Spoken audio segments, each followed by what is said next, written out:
اللهم صل على سيدنا ومولانا محمد اللہ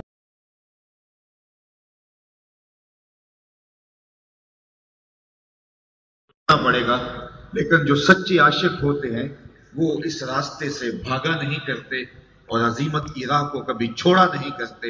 اس کی قیمت انہیں کچھ بھی ادا کرنی پڑے جان تک وار نہ پڑے تو وہ اس سے بھی گریز نہیں کیا کرتے. تو ان اصحاب عزیمت کی کہانیاں اور ان کے دردناک قصے آپ سیرت کی کتابوں میں پڑھ سکتے ہیں. حضرت سمیہ کا خون مکے کی سرزمین پر بہنے والا پہلا خون ہے، جن کے پاکیزہ خون سے مکے کی سرزمین لالازار بنی. اور پھر حضرت یاسر اور حضرت عمار ابن یاسر، ان سب کو کن کی اذیتوں کا سامنا نہیں کرنا پڑا، لیکن یہ خندہ پیشانی سے ہر دکھ کو قبول کرتے اور حضور کے ساتھ ان کا جو رشتہ محبت تھا اس پر انہوں نے آنچ نہیں آنے دی. لیکن یہ حضور علیہ الصلوۃ والسلام کی طبیعت پر اتنا گراں تھا کہ حضور کے غلاموں کو مارا جاتا تھا، پیٹا جاتا تھا اور ان کو اذیتوں سے دوچار کیا جاتا تھا. حضور کی راہوں میں کیا کانٹے نہیں بچھے، کیا حضور کے مبارک گلے میں کپڑا ڈال کر تاؤ نہیں دیے گئے. تاریخ پڑھیے، حضور سجدہ ریز ہیں تو آپ پر اجری ڈال دی جاتی ہے، اور کن کن مصیبتوں اور کن کن مشقتوں کا حضور کو سامنا کرنا پڑتا ہے. لیکن راہ حق کا سفر جاری ہے. لیکن جب مکے والوں کی دشمنی اور ان کا انداز اس قدر جارحانہ ہو گیا تو اللہ کے حکم کا انتظار تھا کہ اللہ کا حکم آئے اور ہم شہر مکہ چھوڑ جائیں. اور اللہ کا حکم آنے والا تھا تو حضرت ابو بکر صدیق رضی اللہ تعالی عنہ سے کہا کہ ابو بکر، ہجرت کا حکم آنے والا ہے، تم تیار رہنا. اور پھر جس رات حضور کے گھر کا محاصرہ کیا گیا اور آقا کریم ان کی صفوں کو چیر کر کے رات کے اندھیرے میں نکلے اور حضرت ابو بکر رضی اللہ تعالیٰ عنہ کے دروازے پہ پہنچے، جا کے دستک دینے کی نوبت ہی نہیں آتی ہے کہ حضرت ابو بکر صدیق تیار کھڑے ہوئے نظر آتے ہیں. یہ ہے ان کا اپنے وطن کی قربانی کے لیے تیار ہے. اذان یہ ہے ان کا اپنے وطن کی قربانی کے لیے تیار رہنا.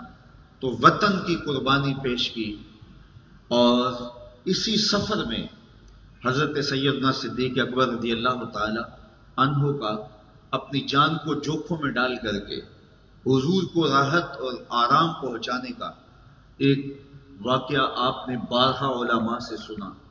سیرت پڑھنے والوں کے دلوں پر یہ واقعہ نقش ہے، اور اہل ایمان اس واقعہ سے بہت ساری روشنیاں اور قربانیوں کے جذبے سیکھتے ہیں. کہ جب حضور علیہ السلام کو لے کر کے غار ثور پہ حضرت ابو بکر صدیق پہنچے، اور یہ کتنا کٹھن اور مشکل راستہ تھا. اللہ اکبر.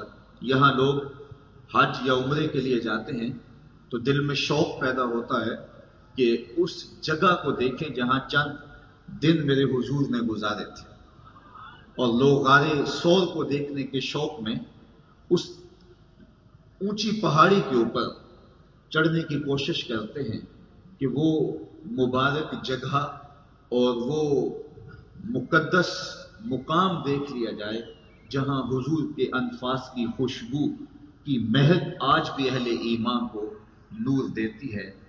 نشور وحدی نے کیا خوب کہا تھا، چند لمحوں کے لیے ٹھہرے تھے تم جس پیڑ کے نیچے، چند لمحوں کے لیے ٹھہرے تھے تم جس پیڑ کے نیچے، سنا ہے آج تک اس پیڑ کا سایہ مہکتا ہے.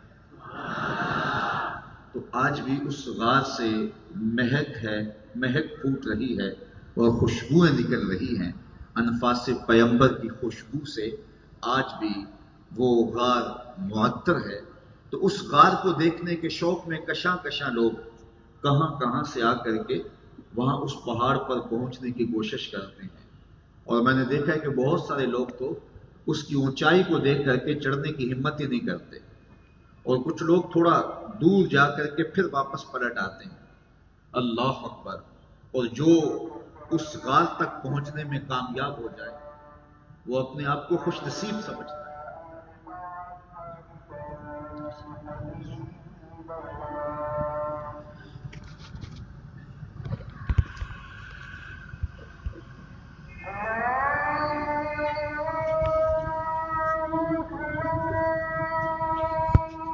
وقال. تو میں عرض کر رہا تھا کہ وہ بلند اور اونچا پہاڑ جہاں اپنے وجود کو لے کر کے پہنچ جانے والا اپنی قسمت پہ نازاں ہوتا ہے اور وہ سمجھتا ہے کہ میں بڑا باہمت ہوں کہ یہاں تک چڑھ آیا ہوں، اور راستے میں کئی مرتبہ سانس بھی لیتا ہے. تو جہاں خود چڑھنا کٹھن اور مشکل ہے، میں سلام نہ پیش کروں سیدنا صدیق اکبر کی ذات کو کہ وہاں حضور کو کندھوں پہ اٹھا کے لے کے گئے.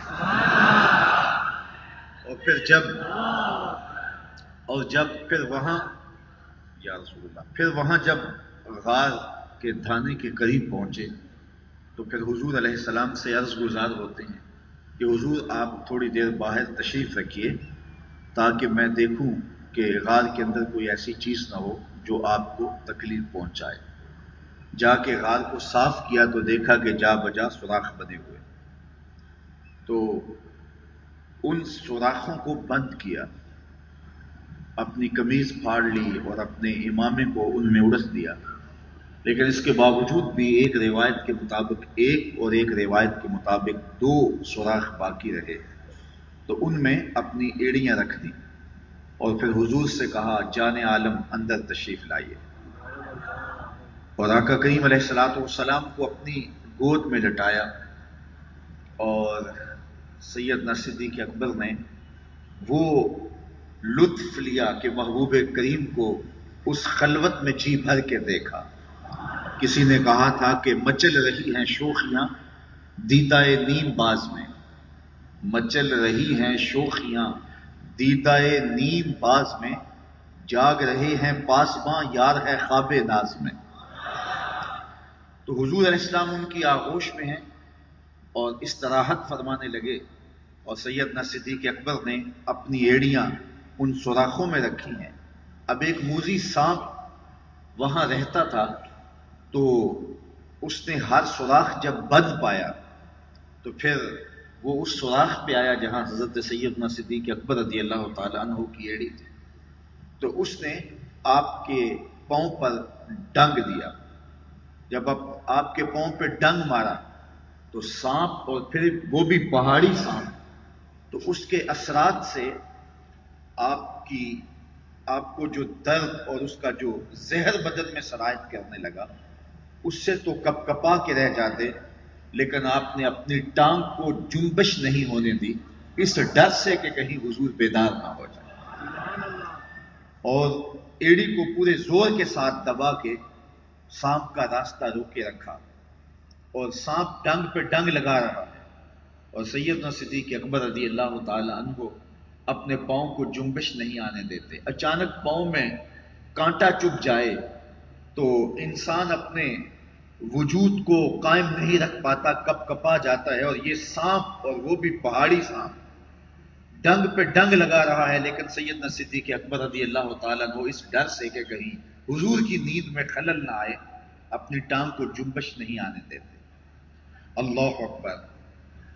وہ ڈنگ پہ ڈنگ لگاتا رہا اور آپ کا دھیان اور توجہ اس کا راستہ روکنے میں اور اپنی ٹانگ کو جنبش نہ آنے پائے کہ حضور کی نیند میں خلل نہ ہو، اس طرف لگا رہا. اور بے اختیار آپ کی آنکھوں سے آنسو ڈھل پڑے اور آقا کریم علیہ السلام کے رخسار پہ آنسو گرے. تو حضور بیدار ہوئے، اور بیدار ہوتے ہی آقا کریم نے فرمایا مالک یا ابا بکر، ابو بکر کیا ہوا؟ تو جب اچانک صورتحال ہو تو پھر انسان کسی سے جب مخاطبہ کرتا ہے تو اس کے القاب اسے یاد نہیں رہتے. اچانک صورتحال انسان کو القاب بھلا دیتی. آپ کے گھر کی ہمسائیگی کے اندر بہت بڑا شیخ الحدیث رہتا ہو، بہت بڑا عالم رہتا ہو، بہت بڑا معتبر شخص رہتا ہو، جس کا نام آپ القابات بیان کرنے کے بعد ہی لیتے ہو، لیکن آپ کے گھر میں کوئی مسئلہ ہو گیا، کوئی چور گھس آیا، کوئی آگ لگ گئی، تو آپ نے اس کو پکارنا ہوگا. تو کیا اس کے القابات سے اس کو پکاریں گے یا اس کا جو مختصر نام ہوگا اس نام سے اس کو پکاریں گے؟ چونکہ نازک صورتحال ہے، اور جب صورتحال نازک ہوتی ہے تو اس وقت لمبے القابات چھوڑ دیے جاتے ہیں. اس وقت صرف بمشکل نام ہی زبان پہ آتا ہے. لیکن ذرا محبت کی یہ انوکھی داستان بھی دیکھیے. پیار کا یہ عجیب رنگ بھی دیکھیے، صدیق اکبر کے عشق کا یہ انداز بھی دیکھیے۔ جب سانپ ڈنگ پہ ڈنگ لگا رہا ہے اور جسم میں زہر سرایت کر رہا ہے اور آنکھوں سے آنسو ڈھلے اور حضور کے رخسار پہ گرے اور آقا کریم بیدار ہوئے اور کہا مالکا یا ابا بکر، ابو بکر کیا ہوا؟ تو فوراً پکار اٹھتے، لدغتو، مجھے سانپ نے ڈس لیا، مجھے سانپ نے ڈس لیا۔ لیکن کائنات میں آپ کو محبت کا ایسا انوکھا اسلوب کہیں نہیں ملے گا۔ جب حضور نے پوچھا اس ہنگامی صورتحال میں ابو بکر کیا ہوا، مالکا یا ابا بکر، تو حضرت ابو بکر صدیق کا انداز وہی تھا جو پہلے ہوا کرتا تھا۔ عرض گزار ہوئے، لدغتو فدا کا امی و ابی یا رسول اللہ، حضور میری ماں بھی آپ کے قدموں پہ قربان، میرا باپ بھی آپ کی راہوں پہ نچھاور، مجھے سانپ نے ڈس لیا ہے۔ محبت کا اسلوب نہیں چھوڑا، ادب کا کرینہ نہیں چھوڑا۔ حضرت صدیق اکبر رضی اللہ تعالیٰ عنہ نے ان مشکل حالات کے اندر بھی حضور سے مخاطبے کا جو انداز تھا اس کو ترک نہیں کیا۔ سانپ ڈنگ پہ ڈنگ لگا رہا ہے لیکن حضرت ابو بکر صدیق کے ادب کا پیرایا وہی ہے کہ میرے ماں باپ آپ پہ قربان ہو، مجھے سانپ نے ڈس لیا ہے۔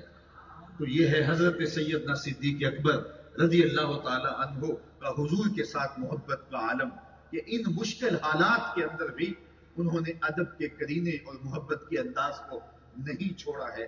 حافظ شیرازی نے کہا تھا اپنے محبوب سے مخاطب ہو کے کہ زمانے میں جیسے عاشق ہم ہیں ایسا عاشق کوئی نہیں ملے گا، اور آگے اس نے کہا اس لیے کہ تیرے جیسا سونا بھی تو کوئی نہیں، تیرے جیسا محبوب بھی تو کوئی نہیں۔ کائنات میں جیسے عشاق صحابہ پائے جاتے ہیں، یار آپ نے محبت کی انوکھی داستانیں سنی ہوں گی لیکن کبھی ایسا نہیں سنا ہوگا کہ کسی محب نے لعاب پھینکا ہو اور کسی محبوب نے لعاب پھینکا ہو اور محب نے اس کو ہاتھوں پہ لے لیا ہو اور اپنے چہروں پہ ملا ہو، اللہ اکبر، اور محب کے ہاتھوں میں محبوب کا گرنے والا پانی کا وضو آیا ہو اور اس کو تبرک کے طور پہ بانٹا ہو، تو حافظ کہتا ہے کہ تیرے جیسا زمانے کے اندر محبوب بھی کوئی نہیں۔ اگر صحابہ جیسا ادب اور عشق زمانے میں نہیں پایا جا رہا تو حضور جیسا سونا بھی تو زمانے کے اندر کوئی نہیں۔ حضرت سیدنا صدیق اکبر رضی اللہ تعالی عنہ کے پاؤں پر سانپ نے ڈس لیا تھا لیکن آپ نے اپنی ٹانگ کو جنبش نہیں آنے دی، اور پھر جب از خود حضور بیدار ہوئے تو حضور کے پوچھنے پر ادب کا وہ کرینہ اور محبت کا وہ سلوک حضرت صدیق اکبر چھوڑتے نہیں ہیں، بلکہ کہتے ہیں لدغتو فدا کا امی و ابی یا رسول اللہ، حضور میرے ماں باپ آپ پہ قربان ہوں، مجھے سانپ نے ڈس لیا ہے۔ پھر آقا کریم اپنا لعاب لگاتے ہیں اور درد جاتا رہتا ہے، تو حضرت سیدنا صدیق اکبر وطن کی قربانی پیش کرتے ہیں تو ایک لمحہ کا تعامل کیے بغیر حضور نے کہا تھا تیار رہنا، تو مستعد اور تیار ہو کے کھڑے ہیں کہ کب بلاوا آئے، کب حضور کا حکم ہو اور میں سب کچھ حضور کی راہوں میں قربان کر دوں۔ وطن چھوڑا، جان کی بات آئی تو اپنی جان کو ہر لمحے حضور کی راہوں میں نچھاور کرنے کے لیے تیار نظر آتے ہیں۔ انسان کو اپنے مال سے بڑی محبت ہوتی ہے، مال بڑا پیارا ہوتا ہے، انسان محنتوں سے، خون پسینے کی کمائی سے اس کو حاصل کرتا ہے۔ اب آئیے حضرت سیدنا صدیق اکبر رضی اللہ تعالیٰ عنہ کی یہ قربانی بھی کائنات کے اندر ایک انوکھے انداز میں دیکھنے کو ملتی ہے کہ جب ایک غزوے میں حضور نے مال طلب کیا، ہوتا یہ تھا جب بھی حضور کوئی ایسا اعلان کرتے تو حضرت سیدنا صدیق اکبر سب سے آگے بڑھ جاتے۔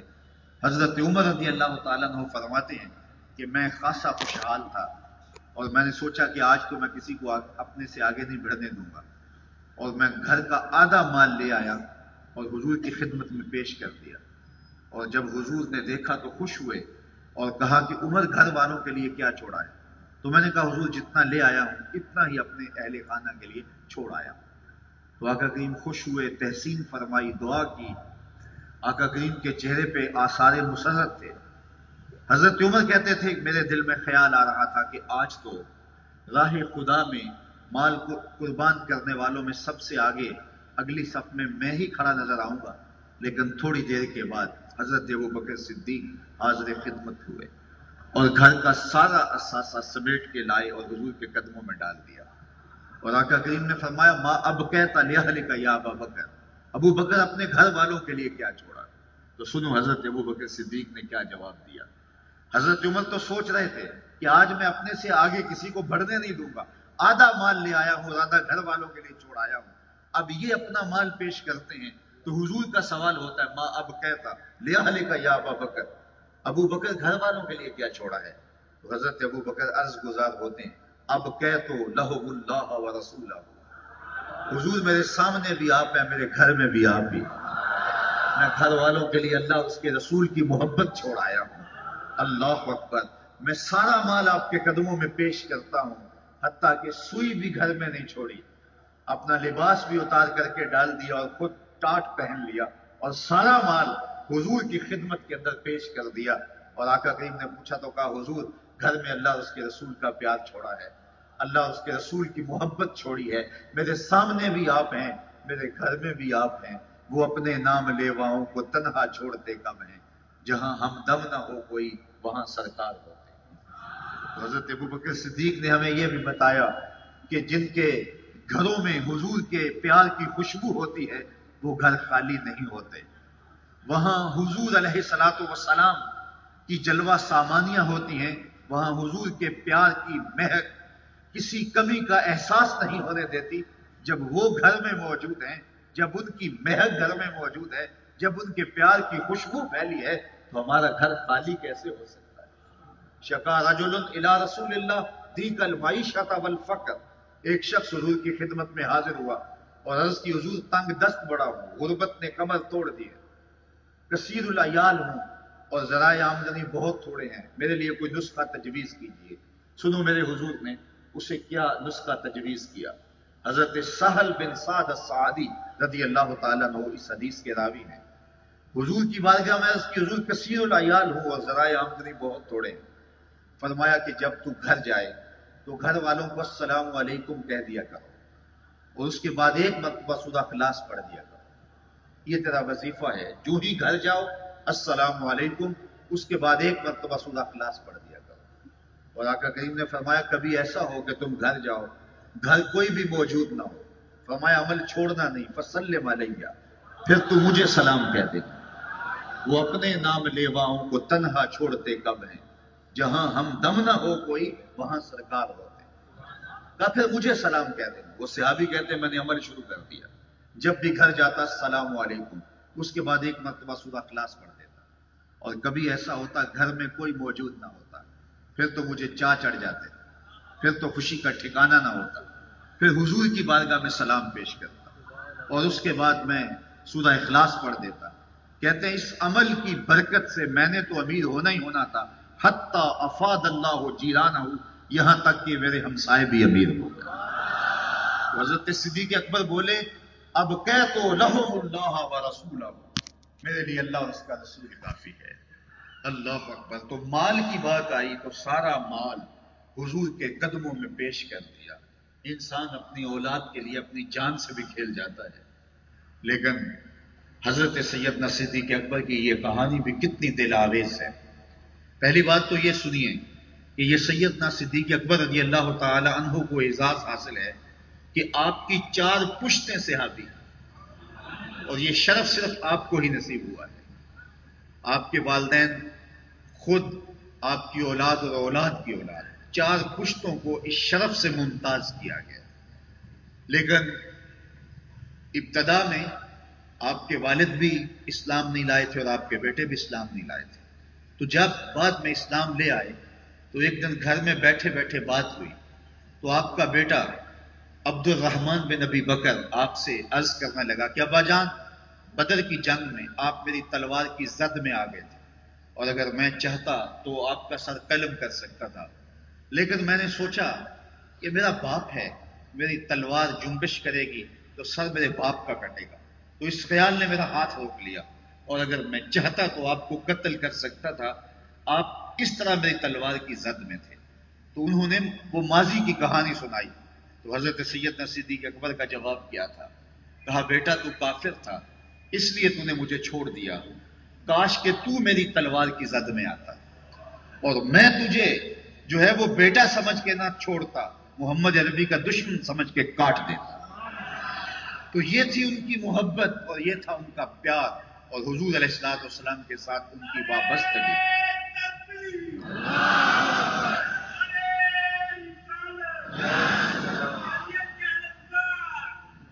تو مال قربان کیا، جان حضور کی راہوں میں نچھاور کرنے کے لیے ایک ایک لمحہ تیار رہے اور اپنی جان کی پرواہ نہیں کی. اپنی اولاد حضور کے قدموں میں قربان کرنے کے لیے جذبوں کا ایک جہاں آباد تھا سینے میں، اور اپنے وطن کی قربانی پیش کی. اور پھر آقا کریم علیہ السلام کے لیے اپنا سب کچھ نچھاور کر دیا. کہتے ہیں حضور کا سایہ نہیں تھا، لیکن صدیق اکبر سائے کی طرح حضور کے ساتھ رہے، ایک ایک لمحہ حضور کے ساتھ رہے، کوئی وقت الگ نہیں کاٹا، بس حضور کے ساتھ، یہاں تک کہ اللہ نے ان محبت بھرے لمحوں کو ایسا قبول کیا کہ آج بھی حضور کی قربت انہیں نصیب ہے. آج بھی آقا کریم علیہ السلام کی قربتیں انہیں حاصل ہیں.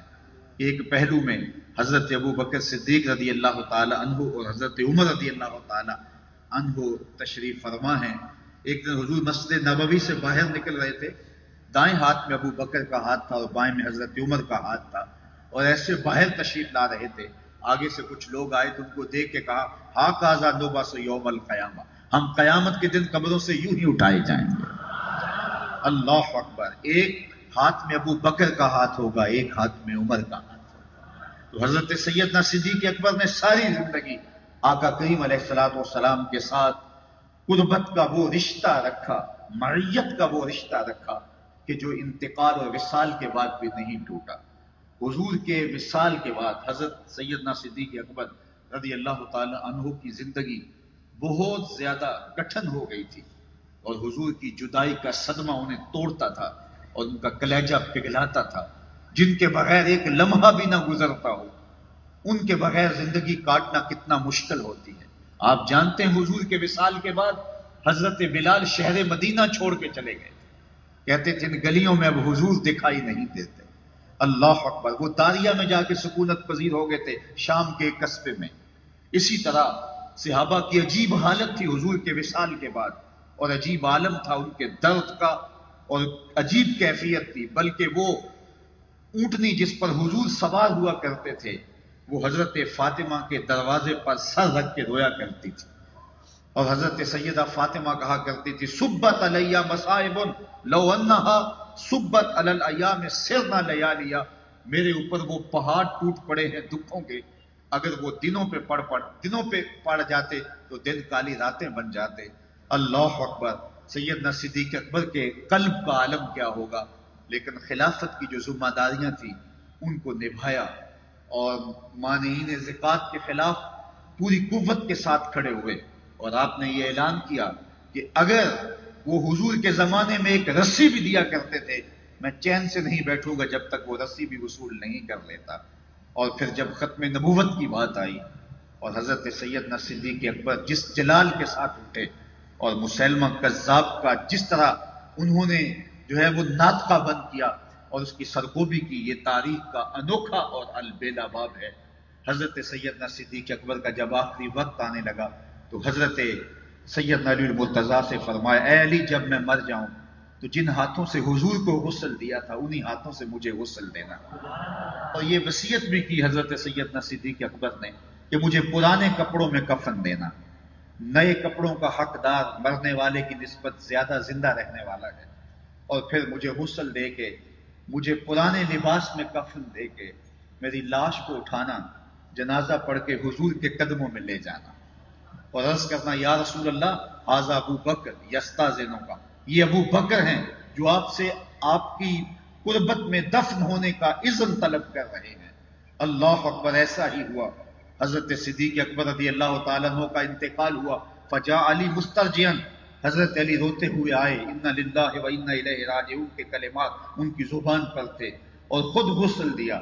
پھر جنازہ ہوا، اور پھر عاشق کا جنازہ مدینے کی گلیوں سے جو ہے وہ گھوم کر نکلا اور محبوب کے کوچے میں جا پہنچا، اور حضور کے روضہ انور کے سامنے آپ کا جسد اطہر رکھ دیا گیا.